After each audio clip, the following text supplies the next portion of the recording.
दिन जो बीजेपी का एक सिनिस्टर डिजाइन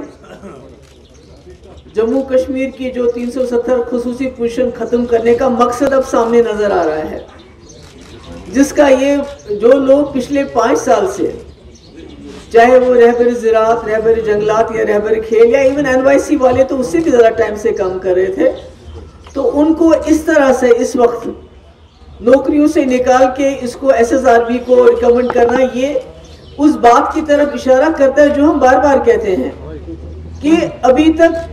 जो पहले हमारा PRC होता था कि सिर्फ यहाँ जम्मू कश्मीर के लोग ही अप्लाई कर सकते थे, अब इसको दोबारा रेफर करने का मकसद ये है कि पूरे मुल्क से जो नॉन लोकल्स हैं वो अप्लाई करेंगे और जो हमारे अपने बच्चे हैं या बच्चियां हैं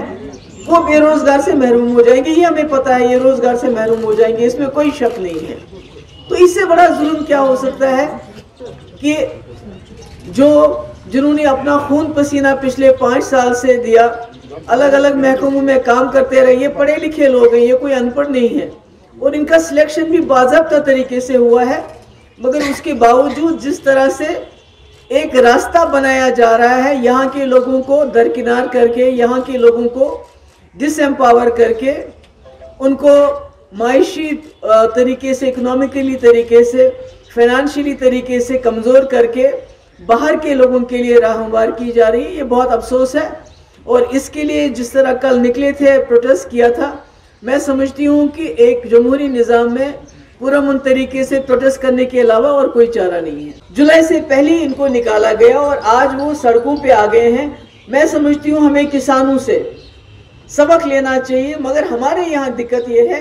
कि घर से बाहर नहीं आने देते आप, कि इनके प्रोटेस्ट में हम पुरअमन तरीके से शामिल होने की कोशिश करेंगे। तो ये एक शॉकिंग डिसीजन है।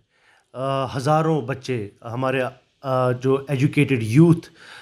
जिनको एक पॉलिसी के तहत, एक स्कीम के तहत पिछली गवर्नमेंट्स ने अकोमोडेट करने की कोशिश की थी और एक स्कीम बनाई थी और ये बाज़ाब्ता कैबिनेट अप्रूवल हुआ था। और आपको ये समझना पड़ेगा कि ये कैबिनेट डिसीजन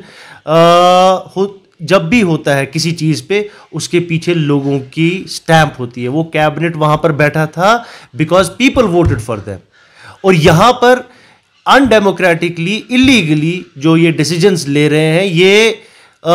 डेमोक्रेटिक डिसीजंस नहीं है। ये गिने चुने ब्यूरोक्रेट जो कुर्सियों पे बैठ के, AC दफ्तरों में बैठ के हज़ारों बच्चों की, हज़ारों एम्प्लॉयड यूथ के फ्यूचर का जो है फैसला कर रहे हैं। उनके साथ उनकी फैमिली सफ़र होंगे। अब आप मुझे खुदा ये समझाइए, ये लड़के जो पढ़े लिखे हैं और बहुत ज़बरदस्त क्वालिफिकेशन रखते हैं और इनके साथ इतनी बड़ी ज़्यादती हुई, इन्होंने कम से कम 5 साल तक काम किया और यही इनका काम इन्होंने मुझे लगता है 7,000 के एवज पे पिछले 5 साल से पर मंथ कर रहे थे। बट इनको जहन में ये था कि हमारी फिर रेगुलराइजेशन होगी, जैसे रहबरे तालीम हुई, वो आज परमानेंट मुलाजिम बन गए। तो ये स्कीम गवर्नमेंट ने इम्प्लीमेंट की थी इसलिए ताकि अनएम्प्लॉयमेंट को थोड़ा कम करे और यहाँ के नौजवानों को जो है उनको एकोमोडेट किया जाए। बट अफसोस से कहना पड़ रहा है कि ये LG administration anti people, anti youth decisions ले रही है, जिसके बहुत ही दूरअंदेश नताइज और बहुत ही खतरनाक नताइज भी हो सकते हैं।